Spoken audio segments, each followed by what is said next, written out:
இந்த காலை வேளையிலே உங்களோடு கூட தேவனுடைய வார்த்தையை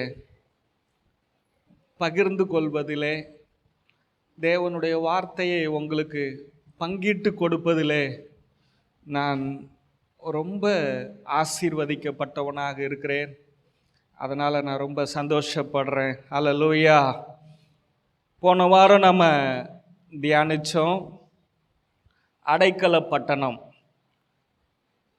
வேதத்தில் 6 அடைக்கல பட்டணம் இருக்குது. வேதத்தில் எத்தனை இருக்குங்க? 6. நான் எத்தனை காமிச்சேன்? 5 காமிச்சேன்.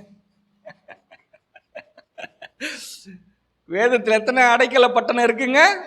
6.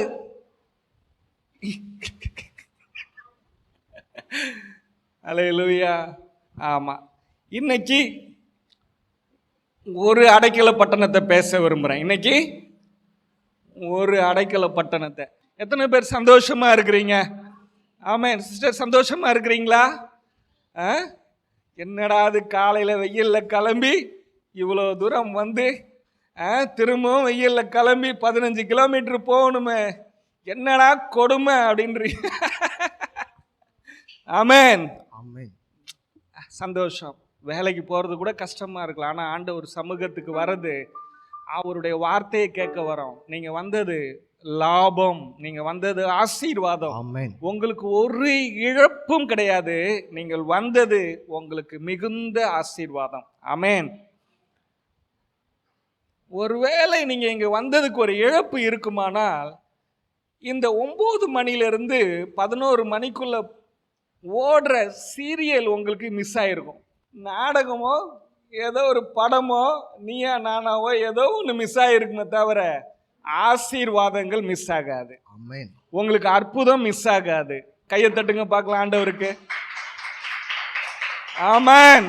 யோசுவா, ஜாஷுவா 20ஆம் அதிகாரம் 7வது வசனம். அப்படியே அவர்கள் நப்தலியின் மலை தேசமான கலிலேயாவில் உள்ள கேசையும் எப்ராயிமின் மலை தேசத்தில் உள்ள சீகமையும் அப்படின்னு வருதா, நம்ம இதை அப்படியே நிப்பாட்டிடுவோம். இப்போ முதல்ல சொல்கிறது என்னன்னா, கேதேஸ்ன்னு வருதா, நப்தலியினுடைய மலையின் மேல் இருக்கிற கேதேஸ். இந்த கேதேஸ் அப்படின்னா என்னங்க அர்த்தம்? கேதேஸ்ன்னு என்ன அர்த்தம்? பரிசுத்தம் என்ற அர்த்தம். பரிசுத்தம் என்கிற அடைக்கல பட்டணம் மலையின் மேல் இருக்கிறது. ஆமென். வேதத்தில் தேவனுடைய ஆலயத்தை குறித்து சொல்லும் போது பரிசுத்த பர்வதம் அப்படின்னு சொல்லுது இல்லையா? ஆமென். அப்போ இந்த அடைக்கல பட்டணம், முதலாவது அடைக்கல பட்டணம் கேதேஸ் என்கிற அடைக்கல பட்டணம் ஒரு மலையின் மேல் இருக்கிறது. அந்த அடைக்கல பட்டணத்தில் யார் வாசம் பண்ணுவா? யார் தங்குவா? தெரியாமல் கொலை செய்தவர்கள், குற்றவாளிகள், தவறு செய்தவர்கள், பாவிகள்.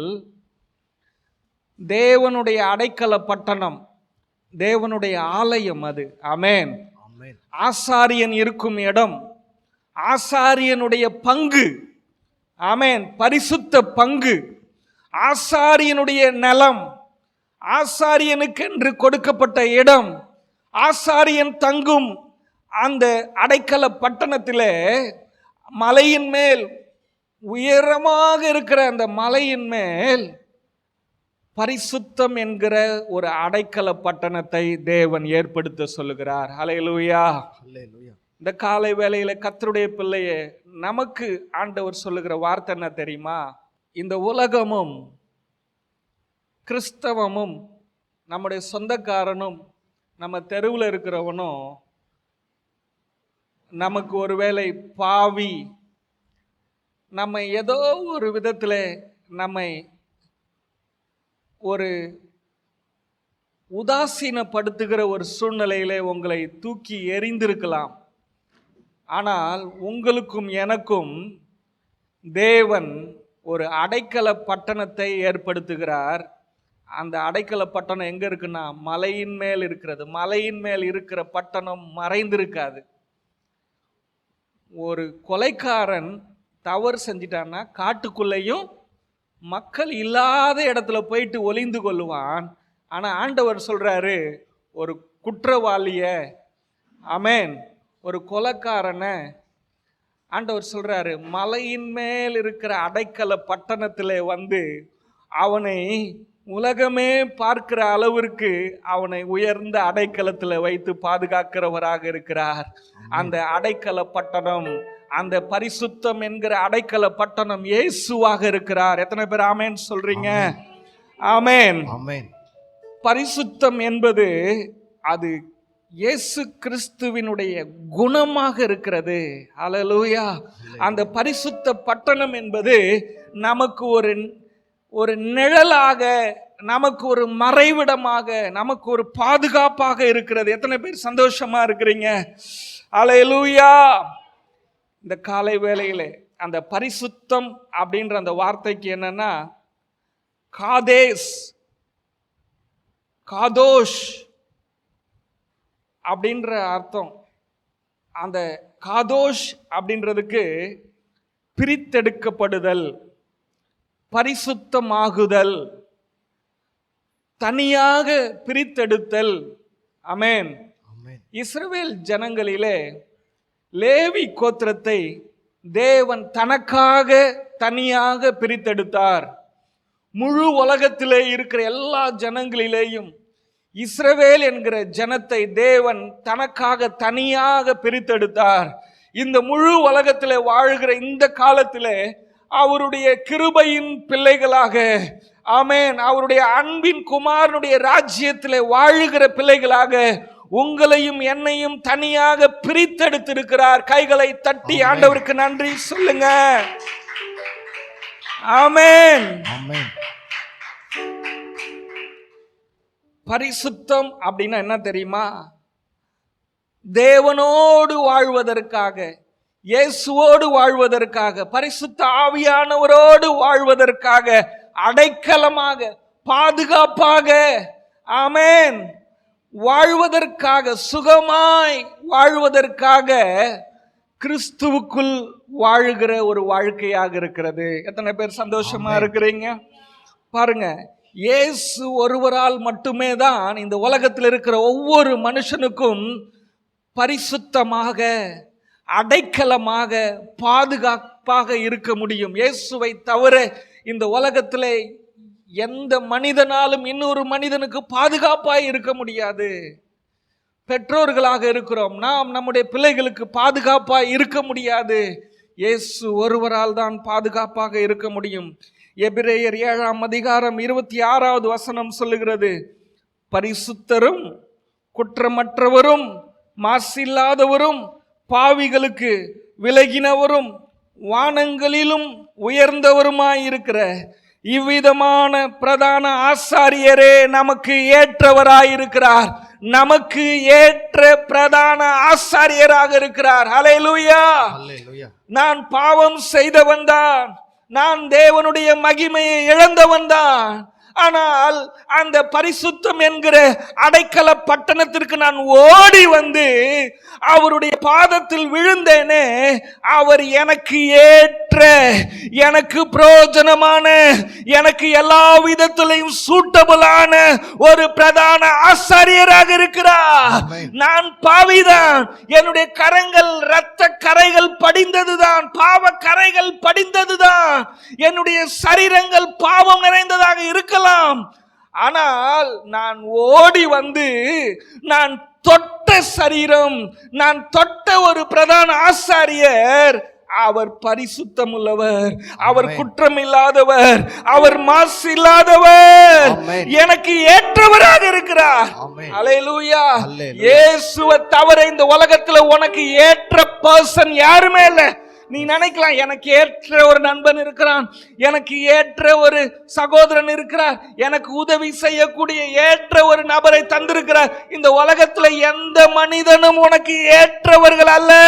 இயேசு ஒருவர் தான் உனக்கு சூட்டபிளான ஒரு தேவனாக இருக்கிறார்.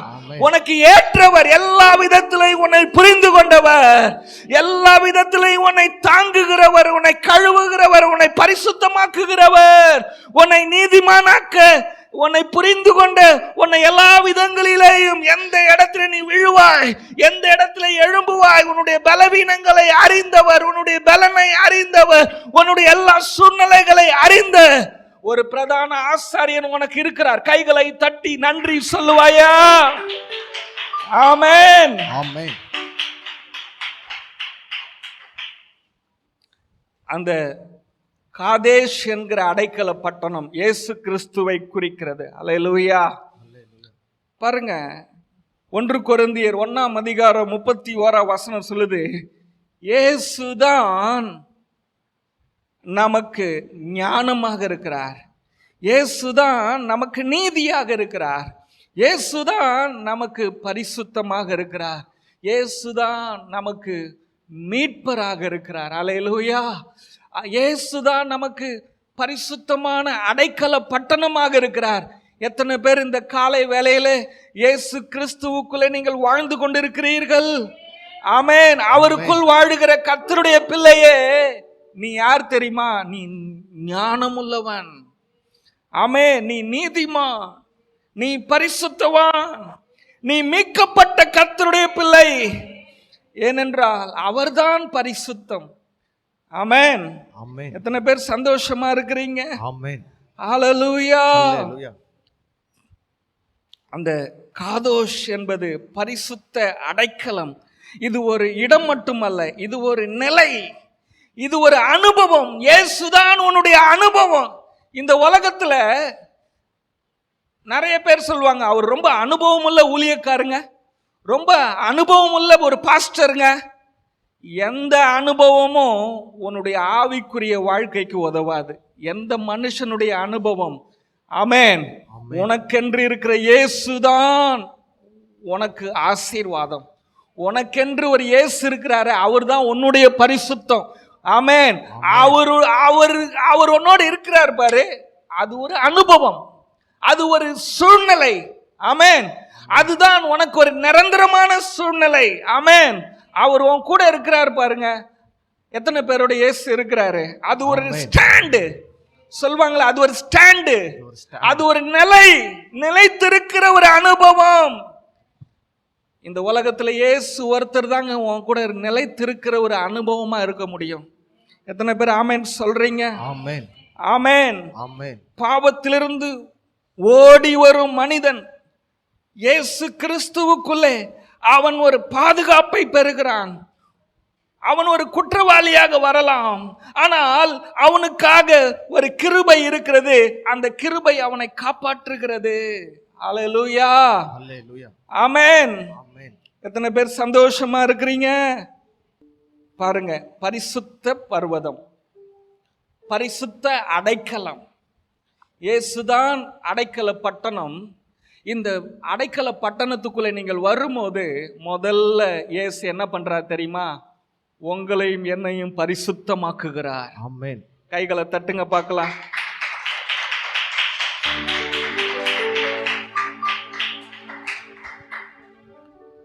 இந்த உலகம் சொல்லுது, கிறிஸ்தவ மதம் சொல்லுகிறது, நாம் பரிசுத்தமாய் வாழ்ந்தால்தான் தேவன் நம்மை ஆசீர்வதிப்பார். அப்படியா? நம்ம பரிசுத்தமாக வாழ்ந்தாதான் இயேசு நம்ம ஆசீர்வதிப்பார். இல்லை, நம்முடைய பரிசுத்தமே இயேசுதான், நம்முடைய பரிசுத்தமே நமக்கு ஆசீர்வாதமாக இருக்கிறது. பரிசுத்தம் என்பது ஒரு பாதுகாப்பாக இருக்கிறது, அது ஒரு அடைக்கலமாக இருக்கிறது. அந்த பரிசுத்தம் நமக்கு ஒரு மறைவிடமாக இருக்கிறது. ஹல்லேலூயா. ஹல்லேலூயா. கிறிஸ்தவ மதம் சொல்லுது, நீ உன்னை பரிசுத்தமாக்கிக்க, அப்பதான் கடவுள் உன்னை ஆசீர்வதிப்பாரு. ஆனா வேதம் தெளிவாக சொல்ற ஒரு சத்தியம் என்ன தெரியுமா? பரிசுத்தமே உனக்கு ஆசீர்வாதம். எந்த மனிதனும் தன்னை பரிசுத்தம் பண்ணிக்கொள்ள முடியாது. மனிதன் தன்னை பரிசுத்தம் பண்ணிக்கொள்ள முடியுமா?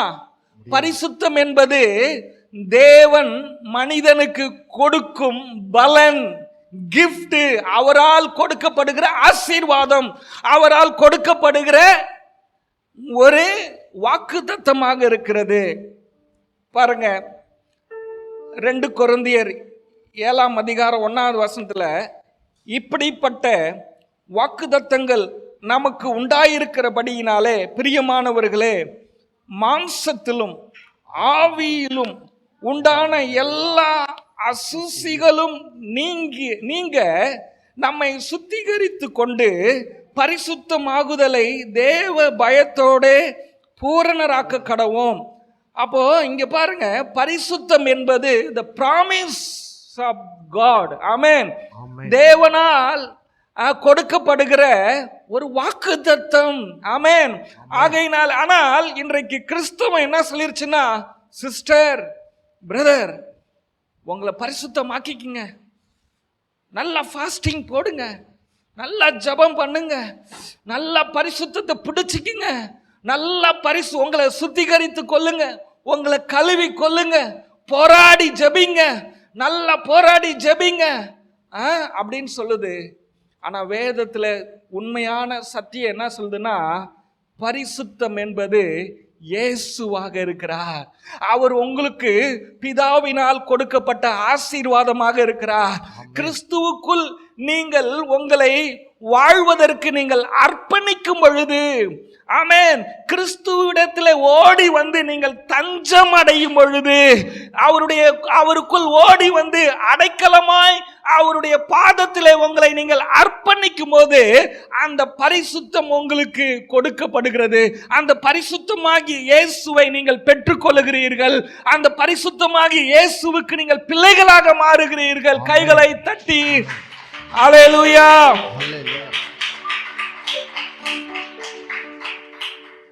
ஆமா, இப்ப எத்தனை பேருக்கு புரியுது? ஆமென். பரிசுத்தத்தை நான் பெற்றுக்கொள்ள நான் போராட வேண்டிய அவசியம் இல்லை, போராடக்கூடாது. அதுதான் நியாயப்பிரமாணம். தேவன் நமக்காக விலையேற பெற்ற வெகுமதியாய் கொடுத்த இயேசு என்கிற பரிசுத்தத்தை நான் போராடுவேனானால் நான் சுயநீதி உடையவனாக இருக்கிறேன், சுயக்கிரியை செய்கிறேன். என்னுடைய உழைப்பினாலே, என்னுடைய தியாகத்தினாலே நான் பரிசுத்தத்தை பெறுகிறேன். இயேசு என்கிறவர் இல்லாமல் நீ எப்படி பரிசுத்தத்தை பெற்றுக்கொள்ள முடியும்? அப்பனா நீங்க எதை எதிர்க்கிறீங்க தெரியுமா? நமக்காக கல்வாரி சிலுவையிலே மரித்து உயிர் தெழுந்து சகலத்தையும் செய்து முடித்த அந்த கிரியைகளை நீங்கள் நிராகரிக்கிறீர்கள் என்று அர்த்தம். நீங்க முயற்சி செய்து, நீங்க உபவாசம் பண்ணி, நீங்க கஷ்டப்பட்டு, உங்களை வருத்தி கொண்டு, உங்களை நீங்கள் கடின முயற்சிகளை எடுக்கும் பொழுது இயேசு செய்த கிரியைகளை அது அவர் எனக்காக எது செஞ்சு முடிக்கல அப்படின்றத நீங்க என்ன சொல்றீங்க? ஒரு செய்தியை நீங்க சொல்றீங்க. எத்தனை பேருக்கு நான் சொல்றது புரியுது? ஆமென், ஆமென், ஆமென்.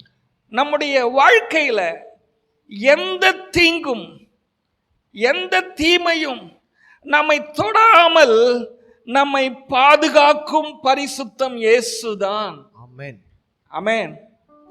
பாருங்க, இன்னைக்கு பரிசுத்தமாக இருங்கள் அப்படின்னு சொல்லும் போது இந்த உலகம் நிறைய ஆக்ஷனை பண்ண ஆரம்பிக்குது. ட்ரெஸ்ஸை மாற்ற ஆரம்பிக்குது, உடம்புல இருக்கிற பூவை எடுத்துருது, நகையை எடுத்துருது, அது தாலியை கழட்டிடுறது, காலில் இருக்கிற மெட்டியை கழட்டிடுது. இதுக்கெல்லாம் ஏங்க எல்லாம் கழட்டிட்டீங்க அப்படின்னா, பரிசுத்தமாக வாழணும் பிரதர், பரிசுத்தமாக வாழணும் பிரதர். இல்லைங்க, இதெல்லாம் கலட்டுங்க, கலட்டாதீங்க, என்ன வேணா பண்ணிக்கங்க, ஆனா இதெல்லாம் பரிசுத்தம் இல்ல. இயேசுதான் பரிசுத்தம். எத்தனை பேர் ஆமென் சொல்றீங்க?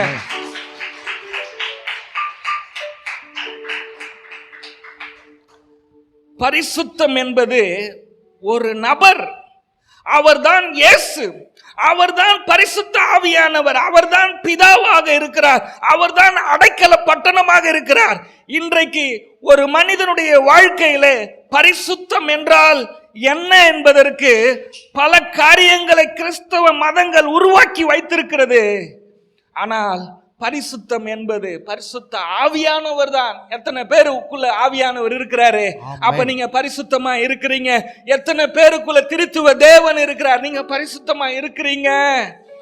ஏதோ ஒரு காரியங்களை செய்வதனாலே, உபவாச ஜபத்துக்கு நீங்கள் வருவதனாலே, ஊர்ல நடக்கிற எல்லா கூட்டத்துக்கு நீங்கள் ஓடுவதனால, ஏன் இன்னைக்கு மக்கள் எந்த மீட்டிங் நடந்தாலும் ஓடுறாங்களே, டிவியில எந்த மெசேஜ் ஓடுனாலும் உடனே போட்டு கேட்கிறாங்களே, ஏன் தெரியுமா? எல்லாருக்குள்ள ஒரு பயம். ஓ, இதை கேட்கும் போது நான் பரிசுத்தம் ஆகிறேன், நான் ஜபத்திலேயே இருக்கிறேன், வேதத்தை வாசிச்சுக்கிட்டே இருக்கிறதுனால நான் பரிசுத்தமா இருக்கிறேன். இல்லைங்க, நீங்க மீட்டிங்க்கு போகலன்னாலும், பைபிளை வாசிக்கலன்னாலும் கிறிஸ்துவுக்குள் இருக்கிறீங்க, நீங்க பரிசுத்தமா இருக்கிறீங்க. ஆமென் சொல்வீங்களா? இன்றைக்கு கிறிஸ்தவர்கள் பரிசுத்தத்தை அவர்கள் போராடி பெற்றுக்கொண்டது போல பெருமையாக தன்னை வெளிப்படுத்தி காண்பிக்கிறார்கள். பரிசுத்தம் என்பது இந்த உலகத்தில் எந்த பழைய ஏற்பாட்டிலையும் சரி, புதிய ஏற்பாட்டிலையும் சரி, மனுஷனால போராடி பெறவே முடியாதுங்க. பரிசுத்தத்தை எந்த மனுஷனாலையும் போராடி பெற்றுக்கொள்ளவே முடியாது என்பதை திருத்துவ தேவன் அறிந்ததினாலதான் இயேசுவை உங்களுக்கு கொடுத்தார். இயேசுவை உங்களுக்குள் வாசம் பண்ணும்படியாக கொடுத்தார். வார்த்தையாகிய இயேசுவை மாம்சமாக்கி உனக்குள்ளே வாசம் பண்ணும்படியாக கொடுத்தார். பரிசுத்த ஆவியானவரை உனக்குள்ளே வாசம் பண்ணும்படியாக பூமிக்கு கொடுத்தார். எத்தனை பேருக்கு புரியுது? இன்னையிலிருந்து சோத்திரம் சோத்திரம் சோத்திரம் சோத்திரம் சோத்திரம். என்னங்க இவ்வளவு சோத்திரம் சொல்றீங்க? பரிசுத்தத்துல நான் பெருகி கொண்டு இருக்கிறேன். சோத்திரம் சொல்லும் போது பெட்ரோல்ல ஜெனரேட்டர் ஊற்றும் போது ஜெனரேட்டர் ஓடுற மாதிரி ஏமாறாதீங்க. மாயையான காரியங்களுக்கு ஏமாறாதீங்க. மதம் சொல்லும், ஓ, எங்களோடு சேர்ந்து நீங்க ஜெபிச்சீங்கன்னா நீங்க வாழ்க்கையில ஜெயிச்சிடலாம், எங்க சபைக்கு வந்தீங்கன்னா உங்க வாழ்க்கை மாறிடும். எந்த கட்டடத்துக்கு நீ போனாலும் உன் வாழ்க்கை மாறாது, யாரோடு ஜெபித்தாலும் உன் வாழ்க்கை மாறாது. உன்னோட ஏற்கனவே சங்கமம் ஆயிட்டாங்க, உன்னோட ஏற்கனவே கலந்துட்டாங்க. உன் ரத்தத்துல, உன் சரீரத்துல, உன் ஆவியில, உன் ஆத்துமாவுல, உன் எலும்புல, சகலத்திலையும் கலந்த ஆவியானவர் இருக்கிறார், இயேசு இருக்கிறாரு. அவரால நீ ஏற்கனவே முற்றிலுமாய் ஜெயம் பெற்று விட்டாய்.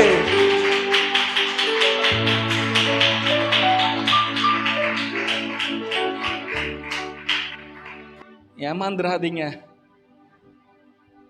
எங்கேயோ நீங்க வெளியூருக்கு போறீங்க, எங்கேயோ நீங்க போயிட்டீங்க. நீங்க இப்ப இருக்கிறது புதிய உடன்படிக்கையின் கிருபையும் சத்தியமும் இருக்கிற சபையில் இருக்கிறீங்க. பாருங்க, நான் ஷார்ட்டா நான் சொல்றேன். அந்த அடைக்கல பட்டணத்துக்குள்ள போகிற அந்த பாவியை, அந்த கொலைக்காரனை இயேசு பரிசுத்தமாக்குகிறார். இந்த சபைக்குள்ளே நீங்கள் வந்திருக்கிறீர்கள். இந்த சபை ஒரு அடைக்கல பட்டணம். இந்த சபையில இயேசு உங்களுக்கு பிரதான ஆசாரியராக இருக்கிறார் சொல்லுவாங்க. இது சபை அடைக்கல பட்டணமாக இருக்கிறது. சபையில் இருக்கிற போதகர் உங்களுக்கு ஊழியக்காரனாக இருக்கிறார். அவர் உங்களை பரிசுத்தமாக்குவார் என்று கிறிஸ்தவ மதம் சொல்லும். ஆனால் சத்திய வேதம் என்ன தெரியுமா சொல்லுது? சபை அடைக்கல பட்டணமாக இருக்கிறது. இந்த சபைக்காக ரத்தம் சிந்தின இயேசு என்கிற பிரதான ஆசாரியன் இருக்கிறார். அவர் உங்களை பரிசுத்தமாக்குகிறார். முதலாவது அவர் உங்களை பிரித்தெடுக்கிறார். எப்படி பிரித்தெடுக்கிறார் தெரியுமா? உங்களை அவர் சுத்திகரிக்கிறார். லேவியராகமம் 20ஆம் அதிகாரம் 26வது வசனம் சொல்கிறது, கர்த்தராகிய நான் பரிசுத்தராய் இருக்கிறதுனாலே நீங்களும் எனக்கேற்ற பரிசுத்தவான்களாய் இருப்பீர்களாக. நீங்கள் என்னுடையவர்களாக இருக்கும்படிக்கு உங்களை மற்ற ஜனங்களை விட்டு பிரித்தெடுத்தேன். ஏன் ஆண்டவர் மற்ற ஜனங்களிடத்திலிருந்து பிரித்தெடுத்து உங்களை வச்சிருக்கிறாருங்க? ஓட்டுக்கு நோட்டு இன்னைக்கு வெளியே ஓடிக்கிட்டு இருக்கிறாங்க. இன்னைக்கு எங்க தேட்டருக்கு ஓடி இருக்கிறாங்க, நீங்க எங்க உள்ள வந்திருக்கிறீங்களா? எதுக்குங்க? அவருக்கென்று உங்களை பிரித்தெடுத்திருக்கிறார்கள். ஆமென். பிரித்தெடுத்திருக்கிறார்கள். இந்த பிரித்தெடுக்கப்பட்டவர்கள் இருக்கிற இடம் தாங்க அடைக்கல பட்டணம். ஆமென் சொல்வீங்களா? எபேசியர் 5ஆம் அதிகாரம் ஏசப்பா நம்மளை எப்படி முதல்ல பிரித்தெடுக்கிறார் அப்படின்னு பார்த்தீங்கன்னா, அவருடைய வசனத்தை கொண்டு தண்ணீர் முழுக்கினாலே சுத்திகரித்து பரிசுத்தமாக்குகிறதற்கும் நம்மை கரைதிரை முதலானவைகள் ஒன்றும் இல்லாமல் பரிசுத்தமும் பிழையற்றதுமான மகிமையான சபையாக அதை தமக்கு முன்பாக நிறுத்திக் கொள்வதற்கு தம்மை தாமே ஒப்பு கொடுத்தார். உங்களையும் என்னையும் பரிசுத்தமாய் வாழ வைப்பதற்காக, கரைதிரை இல்லாமல் பிழை இல்லாமல் மகிமையான சபையாக. எத்தனை பேர் நீங்க மகிமையான சபைன்னு சொல்றீங்க? நீங்க எல்லாரும் மகிமை நிறைந்த சபையாக இருக்கிறீங்க. எதனால நீங்க மகிமை நிறைந்த சபையா இருக்கிறீங்க? உங்களுக்குள்ள ஆவியானவர் வாசம் பண்ணுகிறார், உங்களுக்குள் இயேசு வாசம் பண்ணுகிறார். அதனால நீங்க மகிமையான ஆலயமா இருக்கிறீங்க. ஆமென். முதல் ஆலயமாகிய ஆதாம் ஏவாள் எதை இழந்தாங்க? மகிமையை இழந்தாங்க. மகிமையை இழந்ததுனால ஏதேன் தோட்டத்தை விட்டு, அந்த சபையை விட்டு வெளியே துரத்தப்பட்டார்கள். அடைக்கல பட்டணத்தை விட்டு துரத்தப்பட்டார்கள். இயேசு கல்வாரி சிலுவையிலே தன்னுடைய இரத்தத்தையும் சரீரத்தையும் சிந்தி பிக்க ஒப்பு கொடுத்து உங்களையும் என்னையும் அவர் மகிமையான சபையாக மாற்றி அடைக்கல பட்டணமாகிய அவருடைய ஆலயத்தில் கொண்டு வந்து வைத்திருக்கிறார். அவர் கொண்டு வந்து வைத்திருக்கிற அவருடைய ஆலயம் எது? கிறிஸ்து தான் அந்த ஆலயம். அவருடைய சரீரம் தான் அந்த ஆலயம். ஆமென். அவருடைய ஆலயத்துக்குள்ள நீங்களும் நானும் வாசம் பண்ணுவதனாலே நமக்கு என்ன அந்தஸ்து கிடைக்கிறதுனா, நாம் மகிமையின் ஆலயமாக மாற்றப்பட்டிருக்கிறோம். ஆதாம் இழந்த அந்த மகிமையை நாம் திரும்ப பெற்றுக்கொண்டோம். கைகளை தட்டி ஆண்டவருக்கு நன்றி சொல்லுங்க.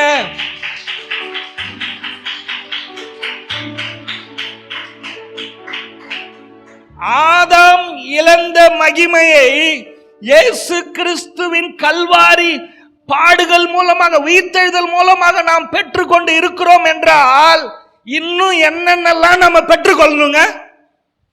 ஆதாம் இழந்த ஆசீர்வாதம், தேவ சாயல், ஏதேனில் இருக்கிற சகல அதிகாரங்கள், வல்லமைகள், ஆளுகைகள் எல்லாம் நாம் பெற்றுக்கொள்ள வேண்டும். பெற்றுக்கொண்டோமா இல்லையா? பெற்றுக்கொண்டு விட்டோம். இயேசு தன்னுடைய ரத்தத்தினாலும் தன்னுடைய சரீரத்தினாலும் நம்மை மகிமையின் ஆலயமாக மாத்திட்டாருன்னு சொன்னா அர்த்தம் என்னன்னா, அவருடைய அதிகாரத்தை நான் பெற்றுக்கொண்டேன். ஆதியிலே ஏதேன் தோட்டத்தில் மனிதனுக்கு தேவன் கொடுத்த சகல ஆசீர்வாதங்களையும் நாம் இயேசு கிறிஸ்துவின் மூலமாக திரும்ப நாம் பெற்றுக்கொண்டோம். நாம் அந்த இயேசு கிறிஸ்து என்கிற அடைக்கல பட்டணத்துக்குள்ளே நிரந்தரமாய் நாம் வாழ்ந்து கொண்டிருக்கிறோம். எத்தனை பேர் சந்தோஷமா இருக்கிறீங்க? நாம் வாழ்ற வாழ்க்கை மிக ஆசீர்வாதமான வாழ்க்கை. நம்ம வாழ்றமே இந்த காலம் என்பது ஒரு வரம். இது நாம் வாழ்றமே இந்த காலம் என்பது ஒரு மிகப்பெரிய ஆசீர்வாதம். உலக தோற்றத்துக்கு முன்பதாகவே தேவன் பலவிதமான காலங்களை அவர் பிரித்தார். பலவிதமான மனிதர்களை அந்த காலங்களிலே வாழ வைத்தார். அந்த எல்லா காலத்திலேயும் ரொம்ப சிறப்பான காலம்தான் நாம் வாழுகிற காலம். நாம் வாழுகிற இந்த காலத்தை உலக தோற்றத்துக்கு முன்பதாகவே திருத்துவ தேவன் வடிவம் அமைத்தார்கள்.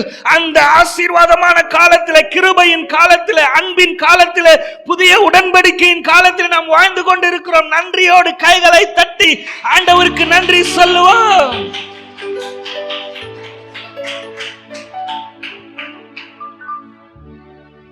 நம்மளை மகிமையான சரீரமாக, ஆலயமாக, பரிசுத்தமான ஆலயமாக, மகிமையான பரிசுத்தமான ஆலயமாக மாற்ற, கரையில்லாமல், திரையில்லாமல், பிழை இல்லாமல், அவ்வளவு பர்ஃபெக்டான ஒரு ஆலயமாக மாற்றுவதற்காக இயேசு தன்னையே கல்வாரி சிலுவையிலே மரிக்க ஒப்பு கொடுத்தார்.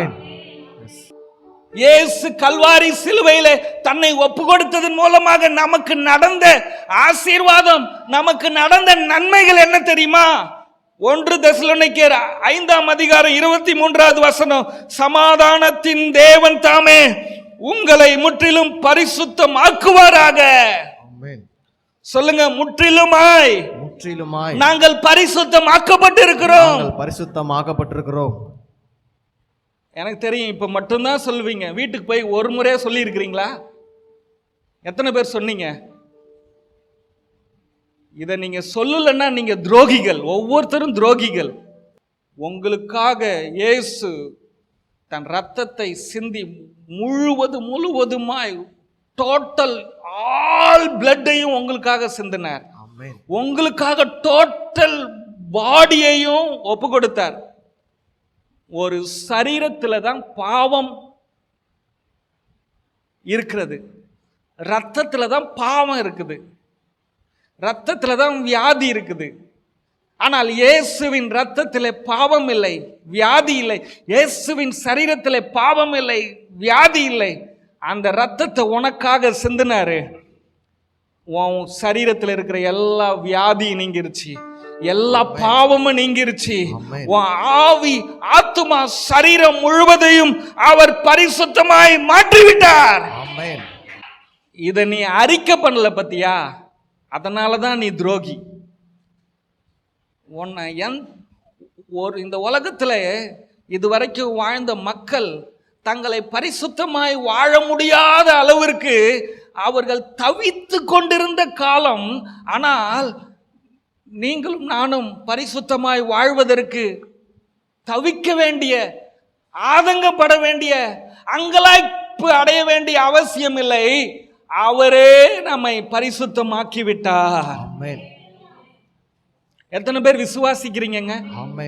உங்கள் ஆவி, ஆத்துமா, சரீரம் முழுவதும் நம்முடைய கர்த்தராகிய இயேசு கிறிஸ்து வரும்போது குற்றமற்றதாக இருக்கும்படி காக்கப்படுவதாக. அல்லேலூயா. இயேசு, அதாவது இயேசு உங்களுக்கு அடைக்கல பட்டணமாக இருக்கிறார். அந்த அடைக்கல பட்டணத்துக்கு பேர் என்ன? காதோஸ். காதோஸ்னா என்ன? பரிசுத்தம். முதலாவது பட்டணத்துக்கு பரிசுத்தம் என்கிற அடைக்கல பட்டணம். அன்றிலிருந்து இன்றைய வரைக்கும் மனிதனால் முடியாது. இயேசுவின் ரத்தம் நம்மளை சுத்திகரிக்கிறது. ஏன் இயேசு ரத்தம் சிந்தினாரு? ஏன் இயேசு அவருடைய பிள்ளைகள் ஆகும்படி அதிகாரம் கொடுத்தாரு? ஏன் இதை நம்ம விசுவாசிக்கணும்னா, நீ விசுவாசிச்சுனா உண்மையாகவே ஒரிஜினலாகவே இயேசு என்கிற அப்பாவுடைய ரத்தம் உனக்குள்ள ஓடுது. அந்த ரத்தம் ஏன் உனக்குள்ள ஓடுதுன்னா, முதலாவது உன்னை நீதிமானாக, பரிசுத்தவானாக ஒவ்வொரு நாளும் உனக்குள்ள சுத்திகரித்து கொண்டே இருக்கிறது. அந்த சுத்திகரிப்புக்கு பேர் தான் ரட்சிப்பு. அதற்கு பேர் தான் புது சிருஷ்டி. ஆமென். அதுக்கு பேர் தான் புதிய மனிதன். உன்னை சுத்திகரிக்குது. ஆமென். ஆமென். இயேசு உங்களை ஒவ்வொரு நாளும் உங்களை அவர் பரிசுத்தமாக்கி கொண்டிருக்கிறார். ஒவ்வொரு நாளும் உங்களுக்குள்ளே ரட்சிப்பை அவர் உருவாக்கி கொண்டே இருக்கிறார். ஒவ்வொரு நாளும் உங்களை புதுதாக்கி கொண்டே இருக்கிறார். புதிய சிருஷ்டியாக்கி கொண்டே இருக்கிறார். ஒவ்வொரு நாளும் உங்களை சுத்திகரித்து கொண்டே இருக்கிறார். அவர் உங்களுக்குள்ள இதயம் இருக்கிறது. அது என்ன செய்யுது? என்னமோ செய்யுது அப்படின்றீங்களா? அதனால்தான் டப்பு டப்புன்னு இருக்குதுங்க. என்னமோ செய்யுது. இதயம் உங்களுக்குள்ள என்ன பண்ணுதுங்க? உங்கள் ரத்தத்தை சுத்திகரிக்குது. அந்த உங்களுக்குள்ள இருக்கிற உங்க இதயம் செய்கிற வேலையை விட உங்களுக்குள்ள இருக்கிற ஆவியானவர், உங்களுக்குள்ள இருக்கிற இயேசு அதிகமாக உங்களை சுத்திகரிக்கிறார், உங்களை பரிசுத்தமாக்குகிறார். ஒருவேளை உங்க இருதயம் கெட்டு போனா கூட உங்களுக்குள்ள இருக்கிற ஆவியானவர், உங்களுக்குள்ள இருக்கிற இயேசு உங்க ரத்தத்தை பரிசுத்தமாக்குவாரு, உங்க ரத்தத்தை சுத்திகரிப்பாரு, உங்க சரீரத்தை ஆரோக்கியமாக்குவாரு.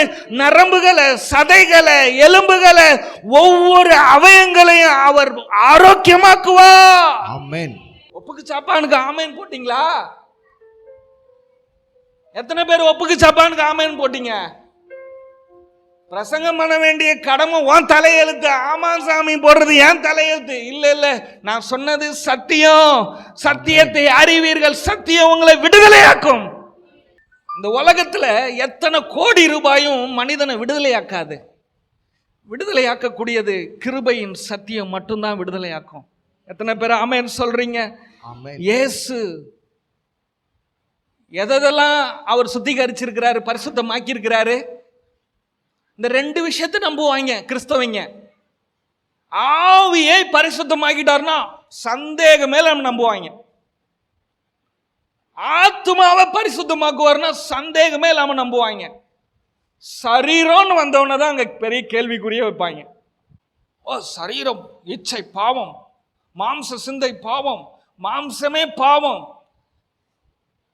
இந்த மாம்சத்தை தாங்க ஆண்டவர் ரொம்ப இம்பார்ட்டண்டா பார்க்குறாரு. ஆமென்.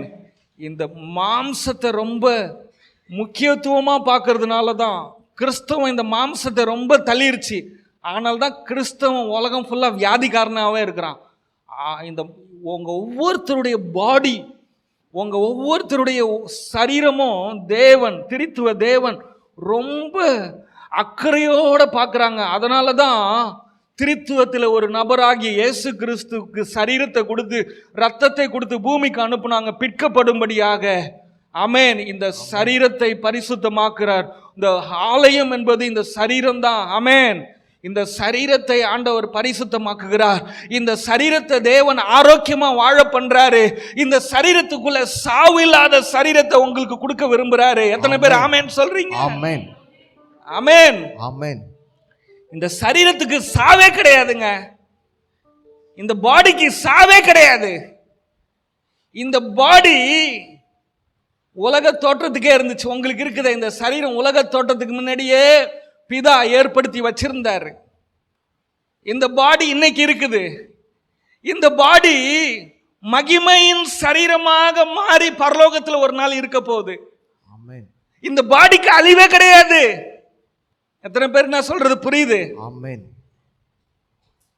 இந்த சரீரத்துக்குள்ள வியாதின்றது பொய். இந்த சரீரத்துக்குள்ள இயேசு படைச்ச சரீரத்துக்குள்ள வியாதி வரல. இயேசுடைய கண்டுபிடிப்புல வியாதி இல்ல. ஆரோக்கியம், சுகம், பலன், ஆசீர்வாதம், செழிப்பு, அதிகாரம், ஆண்டு கொள்ளுதல், பூமியை நிரப்புதல், பெருக்கம் இருக்கிறது. பிசாசு ஒரு கள்ள கம்பெனி ஆரம்பிச்சான். அந்த கள்ள கம்பெனி, அந்த திருட்டு கம்பெனியில இருந்து தான் மரணம் வந்துச்சு, வியாதி வந்துச்சு, சாபம் வந்துச்சு, வறுமை வந்துச்சு. இயேசு இந்த சரீரத்துல மரணத்தை உண்டாக்கல. எத்தனை பேரு இன்னைக்கு டாக்டர் சொல்ற பொய்ய நம்புறீங்க? அதனாலதான் உங்க சரீரத்துல வியாதி. விளம்பரம் சொல்ற பொய்ய நம்புறீங்க. இன்றைக்கு சத்திய வேதம் சொல்லுகிறது, என் இயேசு உனக்கு கொடுத்த அந்த சரீரமானது அது இயேசுவுக்கு இருந்த அதே சரீரம். அவர் படைத்த சரீரத்தில் எப்படி அவர் வியாதி வைப்பாரு? வைக்க மாட்டாரு. அவர் சொல்றாரு, ஒன்னிலே பழுது ஒன்றும் இல்லைன்னு சொல்றாரு. நீங்க என்ன சொல்ல போறீங்க? என் ஹார்ட் வலிக்குது, என் இடுப்பு வலிக்குது, என் முட்டு வலிக்குது, என் பாதம் வலிக்குது, எனக்கு சுகர் வந்துருச்சு, கிட்னி பிச்சுக்கிச்சு சொல்ல போறீங்களா? டாக்டர் ஸ்கேன் சொல்லும், எல்லாம் உங்களுக்கு பார்டர்ல இருக்குதுங்க. நீங்க சொல்லுங்க, பார்டர்ல ஏற்கனவே மிலிட்டரி நிக்கிறான்னு சொல்லுங்க. எத்தனை பேருக்கு புரிஞ்சிச்சு? ஆமென். எதுவும் பார்டர்ல இல்லை. இது என் இயேசு கொடுத்த சரீரம். இந்த சரீரத்துல வியாதி இல்லை. நீங்க டாக்டர் பார்த்து சொல்லுவ தைரியம் இருக்கா? என் இயேசு எனக்கு கொடுத்த சரீரத்துல, இது என் அம்மா கொடுத்த சரீரம் இல்ல, இது என் அப்பா கொடுத்த சரீரம் இல்ல. இயேசுவை நான் தெரியாத வரைக்கும் என் அம்மா கொடுத்த சரீரமா இருக்கலாம். இயேசுன்றவர் தெரியாத வரைக்கும் இந்த உடம்பு என் அப்பா கொடுத்த உடம்பா இருக்கலாம். என்னைக்கு இயேசு தான் என்ன படைச்சாருன்னு தெரிஞ்சிச்சோ, இது ஏசப்பாவுடைய சரீரம், அவர் ரத்தம் ஓடுறா, அவருடைய சரீரம். அதனால என்னில பழுதொன்றும் இல்லை. இயேசு எனக்குள்ள வாசம் பண்றாரு. நான் மகிமையான தேவனுடைய ஆலயமா இருக்கிறேன். எனக்குள்ள எப்படி வியாதி வரும்னு கேட்கறதுக்கு உனக்கு தைரியம் இல்லை. ஆனா மட்டும் பாத்தீங்கன்னா பந்தாவுக்கு பிரச்சனையே இருக்காது பாருங்க. அப்படியே பைபிள் இப்படி கையில வச்சுட்டு தான் போவாங்க. சிஸ்டர் அந்த பைபிளையும் சிஸ்டர் அங்கிருந்து எடுக்க மாட்டீங்க, பைபிளையும் ஹார்ட்டும் கனெக்ஷன்ல இருக்கு பிரதர். ஓ எடுங்க பிரதர். எடுக்க முடியாது, பெபிக்கால் போட்டு வட்டி இருக்கு பிரதர்.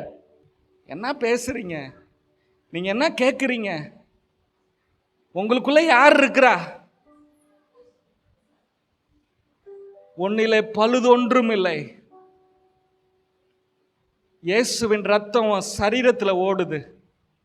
இயேசுவின் சரீரம் உன் சரீரத்தோடு கனெக்ட் பண்ணப்பட்டிருக்கு. உன்னுடைய ஆவி ஆத்துமா சரீரத்தை அவர் பரிசுத்தமாக்கி இருக்கிறார். சொல்லுவாங்க அந்த பொம்பளைங்களை திரும்பி பார்த்துடக்கூடாது பிரதர், பாவம் ஒட்டிக்கும். சினிமா போஸ்டரை பார்த்துடாதீங்க, ஒட்டிக்கும். அவன் அதை நம்புறான் பாருங்க, அதனால அவனுக்கு ஒட்டுது. பஸ்ஸில் போவோம் பாருங்க, பாட்டு ஓடும். பாட்டு கேட்டோன்னா இவங்க காதை அடைச்சிக்கு வாங்கலாம். ஏப்பா கொஞ்சம் கூடமா காதில் கேட்காது. நீ எந்த தேட்டரில் உன் படத்தை ஓட்டுற, என்கிட்ட ஓட்டாத, செல்லாது. நான் எல்லா கேடி வேலையும் பார்த்தாள். என்னங்க பஸ்ஸில் போகும்போது சினிமா பாட்டை போட்டு காதில் அடைச்சிட்ட கேட்காதா? அப்படியே அவன் வெளியே பஸ்ஸில் போகும்போது யாரோ 2 கிறிஸ்தவனோட போவான், அங்கே பந்தா காட்டுவான்.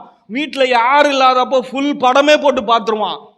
நாங்கள்லாம் எல்லா வேலையும் பண்ண ஆட்கள். நம்ம யாரும் ஏமாத்துற வாழ்க்கை வாழக்கூடாதுங்க. என் பரிசுத்தம் அடுத்தவனுக்கு என்னத்துக்கு அவசியம்? முன்னாடி நான் நடிக்க வேண்டிய அவசியமே இல்லை, போடா.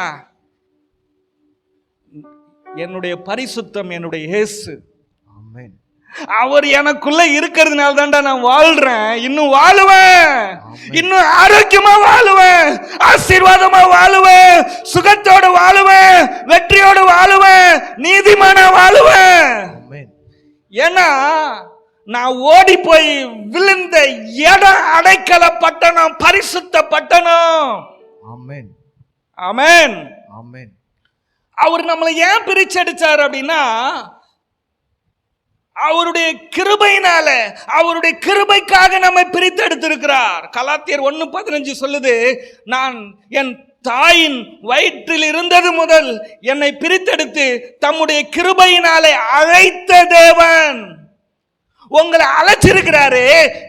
எதை வச்சு அழைச்சார் தெரியுமா? கிருபையினால அழைச்சிருக்கிறாரு. அவருக்கு அழைச்ச அந்த கிருபை உன்னை கைவிடுமா? மலைகள் விலகலாம், பர்வதங்கள் நிலை பெயரலாம், என்னுடைய கிருபையின் சமாதானத்தின் உடன்படிக்கை உன்னை விட்டு விலகாது, நிலை பெயராது.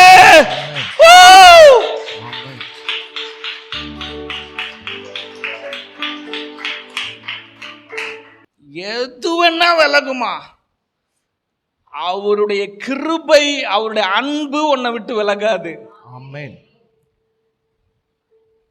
எவனாவது வலு சர்பம் மாறி வந்து உன் வீட்டில் வாங்கிட்ட என்னைக்காவது போன்ல சொல்வான், சவுலுக்கு கிருபை விலகினது போல உனக்கு விலகி விட்டதுன்னு சொன்னா போ சாத்தானேன்னு சொல்லணும். நீ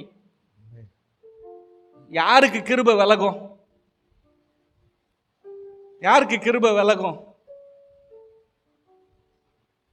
பெருமை என்னைக்கு உனக்கு வருதோ, அவர் உனக்கு கிருபையினால் கொடுத்த ஆசீர்வாதங்கள், அவருடைய அன்பினால் உனக்கு கொடுத்த சகல விதமான நன்மைகளை நீ என்னைக்கு காலரை தூக்கி விட்டு என் கால் தூசிக்கு அவன் வருவானா அப்படின்னு என்னைக்கு உனக்கு பெருமை வருதோ, அன்னைக்கு கிருபை உன்னை விட்டு போயிடும். கோடி கோடியா வருது, ஆசீர்வாதங்கள் வாழ்க்கையில பெருகுது, எல்லா விதத்திலையும் உயர்ந்து கொண்டே இருக்கிறேன்னா என்னை யார் எப்ப கேட்டாலும் நான் சொல்லுவேன், அவர் கிருபை, அவர் அன்பு, அவர் கிருபை, அவர் இரக்கம் மாறாது எந்தன் வாழ்விலே. 10 கோடிக்கு அதிபதி ஆயிட்டேன். அவர் கிருபை, அவர் இரக்கம் மாறாது எந்தன் வாழ்விலே. ஐயா, உங்களை எதிர்க்கிறதுக்கு எந்த சக்தியுமே இல்லையே. நீங்க ஒருபோது கீழே விழாம இத்தனை வருஷம் நீங்க நீதிமானா பரிசுத்தமானா வாழ்க்கையில ஜெயிச்சுக்கிட்டே வரீங்களே, பொருளாதாரத்துல மேல வந்துகிட்டே இருக்கிறீங்களே, எப்படி இதெல்லாம் நடக்குது? அவர் கிருபை, அவர் இரக்கம் மாறாது எந்தன் வாழ்விலே. இவங்க வாழ்க்கையில கிருபை விலகவே விலகாது. ஆமென். எப்படிங்க நீங்க ஆசீர்வாதமா இருக்கிறீங்க சிஸ்டர்? காலையில நான் எழும்பி 1 மணி நேரம் முட்டி போடுவேன் சிஸ்டர்.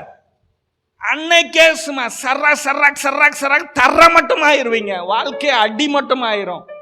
வாழ்க்கை நீங்க வாழ்ந்ததுக்கு அடையாளமே இல்லாம சுடுகாட்டுக்கு போயிருவீங்க. அப்படியே 5 மணி நேரம் அந்நிய பாஷை பேசுவாங்க, தகன்னு. அப்பா சொல்லிடாதீங்க, கதையே முடிஞ்சிரும். என்ன சொல்வீங்க கேட்டா?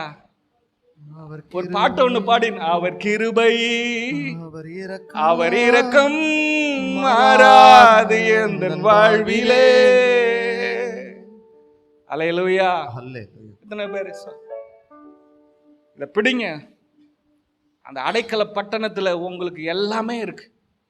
8 காரியம் நான் சொல்றேன். அடுத்தது என்ன தெரியுமா? அந்த அடைக்கல பட்டணத்துக்குள்ள வந்திருக்கிறீங்களே, உங்க வாழ்க்கையில நீங்க பெற்றுக்கொண்டீங்களே அந்த பரிசுத்தம் எப்படிப்பட்டது? உங்க வாழ்க்கையில நீங்க பெற்றுக்கொண்டீங்களா அந்த பரிசுத்தம் எப்படிப்பட்டது தெரியுமா?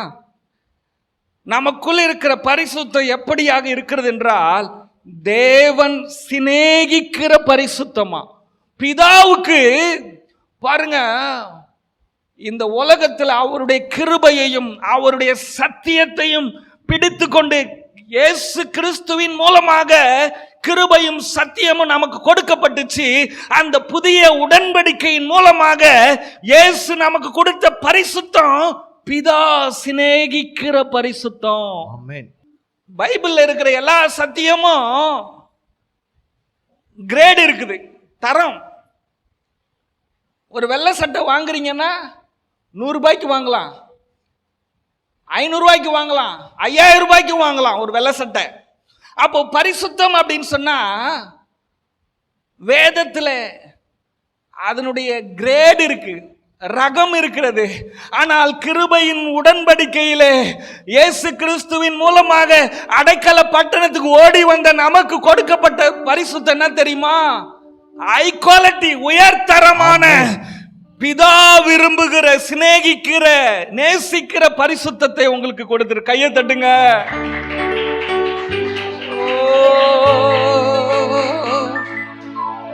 மல்கியா 2ஆம் அதிகாரம் 11 சொல்லுது, இஸ்ரவேல் ஜனங்க துரோகம் பண்ணிட்டாங்களாம், அருவருப்பான காரியங்களை செஞ்சிட்டாங்களாம். அதனால அங்க என்ன நடந்துச்சு தெரியுமா? கர்த்தர் சிநேகிக்கிற பரிசுத்தத்தை அவங்க பரிசுத்த குலைச்சலாக்கிட்டாங்க. அங்க ஒரு தவறான திருமணம் நடந்துருச்சு. இஸ்ரவேல் ஜனங்க பரிசுத்த குலைச்சலாக்கி அந்நிய தேவதைகளின் மேல் குமாரத்திகளை விவாகம் பண்ணினார்கள். பரிசுத்த குலைச்சலாக்கிட்டாங்க. ஆண்டவர் பார்த்தாரு, நான் எந்த ஜனங்களோடு வாழ்ந்து அவங்களோட நான் இணைஞ்சு வாழணும்னு நினைச்சோம அந்த ஜனங்க பரிசுத்த குலைச்சலாக்கிட்டாங்க. நான் நேசிக்கிற பரிசுத்தத்தை அவங்க கெடுத்துட்டாங்க.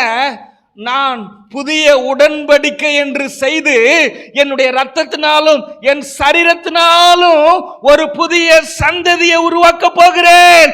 அந்த சந்ததி தான் நீங்களும் நானும். அந்த சந்ததிக்கு பிதா சிநேகிக்கிற, விரும்புகிற அந்த பரிசுத்தத்தை கொடுக்க போகிறேன். அந்த ஜனமாகிய நீங்களும் நானும் இயேசுவுக்கு மனவாட்டிகளாக இருக்கிறோம், கற்புள்ள மனவாட்டிகளாக இருக்கிறோம். கைகளை தட்டி ஓ ரலமா சாந்தலா துரபல ரகதரா ஹalleluya.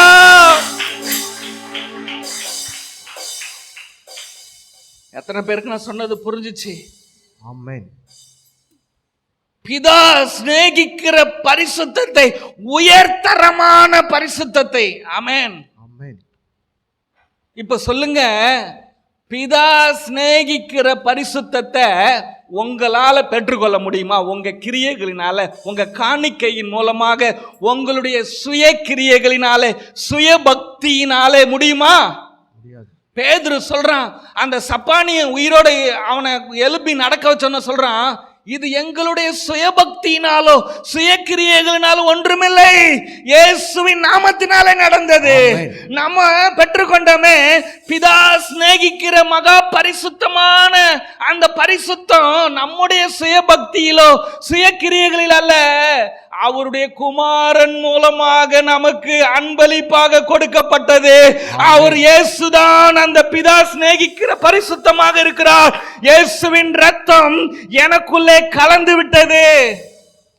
எங்கேயோ ஒரு பொண்ணு இருந்துச்சு, இந்த பொண்ணை நான் திருமணம் செய்தேன், எனக்கு மனைவியாக மாறினால் என்னுடைய ரத்தமும் அவளுடைய ரத்தமும் ஒன்றாக கலந்தது.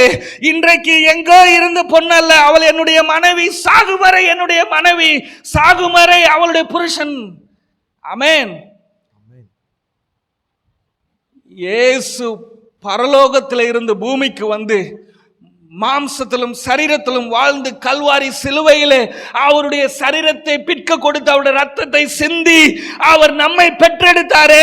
அவருடைய ரத்தம் எனக்குள்ள ஓடுகிறது, அவருடைய சரீரத்தோடு நான் இணைக்கப்பட்டிருக்கிறேன், நானும் இயேசுவும் ஒரே சரீரமாக இருக்கிறோம் என்று எபேசியர் சொல்லுகிறது. ஆகையா அவர் என்னுடைய மணவாளன், நான் அவருடைய மணவாட்டி, எங்களுடைய உறவை பிரிக்க முடியாது. அந்த தேவன் சிநேகிக்கிற பரிசுத்தம் என்னுடைய சொத்து, நான் உரிமையாளி, நான் பங்காளி. அல்லேலூயா. நீங்களும் நானும் யார் தெரியுமா?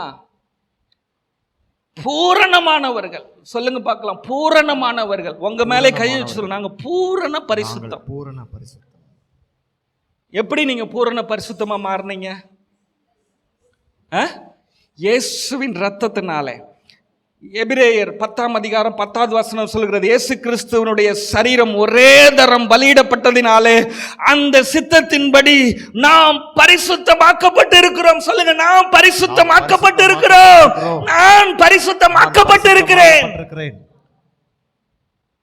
நீங்க பரிசுத்தமா இப்பதான் ஆனீங்களா, இல்ல நீங்க ஆக போறீங்களா? பரிசுத்தமா ஆயிட்டீங்களா? பரிசுத்தமா ஆயிட்டோம். என்னங்க, பரிசுத்தம் ஆயிட்டீங்களா? ஆயிட்டோம். பரிசுத்தமானவர்கள்லாம் ஒரு அல்லேலூயா சொல்லுங்க. அந்த அம்மா மட்டும் பரிசுத்தமாகல, அந்த அம்மாவுக்கு பின்னாடி ஒரு கல்லறை ஒன்று கட்ட வேண்டியதான். அல்லேலூயா. இயேசுவினாலே நாம் அனைவரும் பரிசுத்தமாக்கப்பட்டிருக்கிறோம். ஒரே பலி, 1000 பலியை செலுத்தினாங்க, பரிசுத்தமாகல. இயேசு பாத்தீங்களா, இயேசு கிறிஸ்துனுடைய வேல்யூ தெரியுதா? மதிப்பு, அவருடைய வல்லமை, பரிசுத்தம் எவ்வளவு உறுதியானது. ஆமென். உங்களுடைய பாதுகாப்பு, உங்க ஆரோக்கியம், உங்களுடைய வெற்றி, ஆசீர்வாதம் எவ்வளவு உறுதியானது, நிரந்தரமானதுன்னா ஒரே பலியினாலே. பழைய ஏற்பாட்டுல ஒருத்தன் பாவம் செஞ்சிட்டான், ஒரு ஆட்டையும் மாட்டையும் பிடிக்கிறான். அந்த ஆடு வாய் தான் பேசாது, சொல்லும், நீ தான் எத்தனை ஆடை பிடிச்சிட்டு போயிட்ட, நீ நீதிமான பாடும் இல்ல, பரிசுத்தமான பாடும் இல்ல, நீ ஒரு நாள் நீதிமான ஆக போறதும் கிடையாது, நீ பரிசுத்தம் ஆக போறதும் கிடையாது, நீ வளர்க்கறதே என்ன சாவடிக்கதாண்டா, உன்னை வாழ வைக்கதாண்டா நான் வாழ்ந்துட்டு இருக்கிறேன். அவன் வச்சிருக்கிற ஆடு எல்லாமே ஒவ்வொரு நாளும் சொல்லும், என்னைக்காவது நான் உனக்கு தேவைப்படுவேன்டா உன்னை பரிசுத்தமாக்க, ஆனா மறாவது நாள் நீ பாவியா தான் வந்து நிற்ப, அப்பயும் நான் ஒரு குட்டியை ஒன்று போட்டு போறேன். அவன் வாசல்ல வந்து நிற்கும் போதே நினைக்கும், ஏதோ பாவம் பண்ணிட்டல, வா உன் பரிசுத்தத்தை நான் தரேன் அப்படின்னு, உன் மூஞ்ச பார்த்தாலே தெரியுது அப்படின்னு. ஆனா இயேசு சொல்றாரு, ஒரே முறை, அவன் பிறந்தவனா இருக்கலாம், பிறக்க போறவனா இருக்கலாம், வாழ்றவனா இருக்கலாம், எவனாக இருந்தாலும் என்னுடைய ஒரே மரணம், ஒரே மரணம், ஒரே முறை நான் சிந்தின ரத்தம் எந்த மனுஷனையும் பரிசுத்தமாக்கும். கைகளை தட்டி ஆனந்தம் நீங்கதானே, நிரந்தர பேரின்பம் நீங்கதானே. எத்தனை பேருக்கு பிரயோஜனமா இருக்குது? ஆமென்.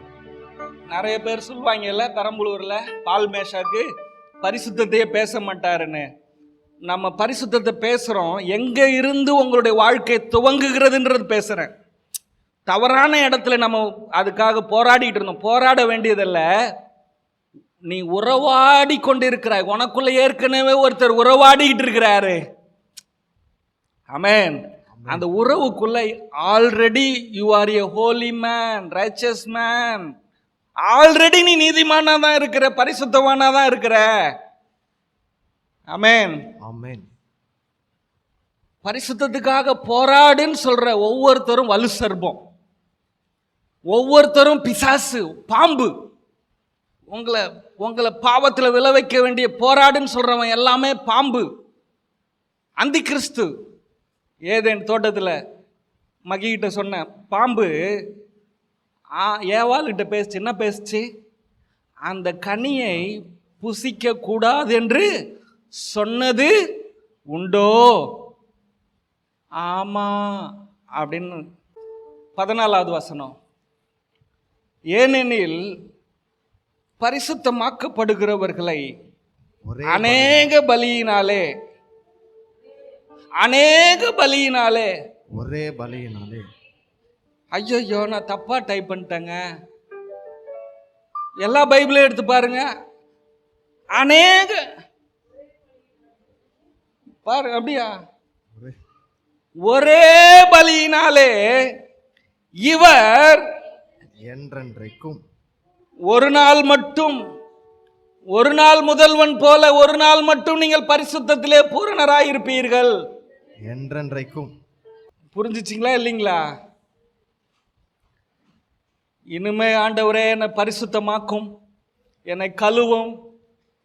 நான் என்ன பண்ணுவேன் தெரியுமா? ஆசிட் எடுத்துட்டு வந்து கழுவி விட்டுருவேன் நான். நீங்க அப்படி இனிமே ஜெபம் பண்ணீங்கன்னு நினைச்சிங்களா, ஆசிட் ஒரு பாட்டில் வாங்கிட்டு வந்து ஊற்றி விட்டுருவேன். கழுவுறேன்ப்பா உன்னை, இதை விட உன்னை யாருமே சிறப்பாக கழுவ முடியாத. என்னங்க, உண்மையா இல்லைங்களாங்க? ஏசு கழுவுனது மாதிரி வேற யாரா கழுவ முடியுமா? முடியாது. கழுவிட்டார். ஆமென். ஆமென். ஏசு சொல்றாரு பேதுருவை பார்த்து, மூழ்கினவன் முற்றிலுமா பரிசுத்தமாயிட்ட நீ, நான் உன் பாதத்தை நான் கழுவுனேன் பாரு, நீ முற்றிலுமா பரிசுத்தமாயிட்ட. ஆமென். ஆமென். எத்தனை பேர் நீங்க நம்புறீங்களா? ஏன் தெரியுமா நிறைய பேரால் நம்ப முடியாது? அவன் பாவத்தை அவன் பிடிச்சி வச்சிருப்பான். இந்த கயிறு இழுப்பானுங்க பாருங்க, கயிறு அப்படியே மூச்சு கொட்டும். எப்பா உன் கயிறை விடுப்பா, முதல்ல சொல்லுங்க பக்கத்தில், உன் கயிறை விடு, உன் பாவ கயிறை விடு. பிசாசு என்னைக்குமே எதை, பரிசுத்தமான தேவனுக்கு முன்னாடி நீ எப்படி பரிசுத்தமாக வாழ முடியும்? நீ என்னென்ன வாழ்க்கை வாழ்ந்த, என்னென்ன பாவம் செஞ்ச, படா அவனை செப்ப நாய, சொல்லுங்க பார்க்கலாம், செப்ப நாய சொல்லுங்க, செப்ப நாய. டேய், என் பாவம் மலை மாரி இருந்தாலும் அவர் ஒரு சொட்டு ரத்தம் உலகண்டா அப்படியே கரைஞ்சிருந்தா. நான் செஞ்ச பாவம் மலை தான், 7 மலை தான். ஆனா என் தேவன் சிந்தின ரத்தம் 7 மலை இல்ல, 1000 மலை சேர்ந்தா கூட கொல்ல முடியாத அளவுக்கு ரத்தம். எல்லா பாவத்தையும் அது அடியோடு தரமட்டமாய் அது அழிச்சு போடும். ஆமென். ஆமென். அவருடைய பரிசுத்தத்தின் வல்லமைக்கு முன்னாடி என் பாவம்லாம் தூசு. ஆமென். மனுஷன் கட்டுறான என்ன மாதிரி பலமான கட்டடங்களை கட்டுறான், பிரமிக்கிற மாதிரி கட்டடங்களை கட்டுறான். ஒரு சுனாமி வருது, ஒரு சூறாவளி காத்து வருது, அத்தனையும் தரமட்டமா மாத்துத. இயேசு படைச்ச காற்றுக்கு கடலுக்கு அவ்வளவு வல்லமை இருக்குன்னா, படைச்சவருக்கு பாவத்தை மேற்கொள்ளும் வல்லமை எவ்வளவு இருக்குது. உன் பாவமெல்லாம் அவருக்கு பெருசா இல்ல, ஊதி தள்ளிட்டு உன்னை கட்டி அணைச்சு உன்னை முத்தம் கொடுத்துருவாரு. ஒரு நிமிஷத்துல உனக்கு 1 கோடி முத்தம் கொடுப்பாரு. ஆமென். ஆமென். உன்னை ஆசீர்வதிக்கிறதுக்கு ஒரு இமை பொழுதுல உன்னை செல்வ சீமானா மாத்திடுவாரு. உன்னை ஏற்கனவே ஆசீர்வதிச்சிட்டாரு. ஆண்டவரே என்னை ஆசீர்வதிங்க, என்னை பரிசுத்தமாக்குங்க, என்னை கழுவுங்க. இந்த ஜபமெல்லாம் பாவம், இதுதான் பாவம். அவர் செஞ்சு முடிச்சதை செய்யாதது போல சொல்றீங்க, அதுதான் பாவம். அப்ப எப்படி ஜெபம் பண்றது? கேட்கணும்ல, நீங்க கேட்கலையே, எப்படி ஜெபம் பண்றது? ஆண்டவரே என்ன நீங்க பரிசுத்தமா வச்சிருக்கிறீங்கப்பா, என்ன பூரணமாக்கி இருக்கிறீங்க, என்ன ஆரோக்கியமா வச்சிருக்கிறீங்க, என்ன ஆசீர்வாதமா வச்சிருக்கிறீங்க, உமக்கு நன்றி.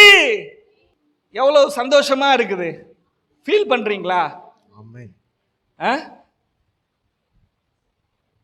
பாருங்க, இப்போ நான் சொல்றேன், இயேசுவே என்னை சுத்திகரிங்க ஆண்டவரே, என்னை பரிசுத்தமாக்குங்க ஆண்டவரே அப்படின்னும் போது மனசுக்குள்ள எங்க என்ன நடக்குதுங்க? ஒரு பயம் வருது. ஐயோ, இந்த பரிசுத்தத்தை அடைய முடியுமா? நான் பரிசுத்தமா மாற முடியுமா? இன்னும் என் ஜெபம் பத்தாதோ, இன்னும் என் உபவாசம் பத்தாதோ, இன்னும் எனக்காக ஊழியக்கார் அதிகமா ஜெபம் பண்ணலையோ, இன்னும் 4 பேரிட்டு நான் ஜெபம் பண்ணுமோ, இன்னும் நான் பைபிள் அதிகமா வாசிக்கணுமோ அப்படின்ற பயமும் சந்தேகம் தான் வருது. ஆனா ஆண்டவரே, என்னை நீங்க பரிசுத்தமா ஆக்கிட்டீங்கப்பா, உம்முடைய ஒரே பலியில என்னை பரிசுத்தத்துல பூரணமாக்கிட்டீங்க. நான் நிரந்தரமான நீதிமானா இருக்கிறேன், நான் ஆசீர்வதிக்கப்பட்டு இருக்கிறேன். ஏசப்பா, நான் உங்க அடைக்கலத்துக்குள்ள இருக்கிறேன்.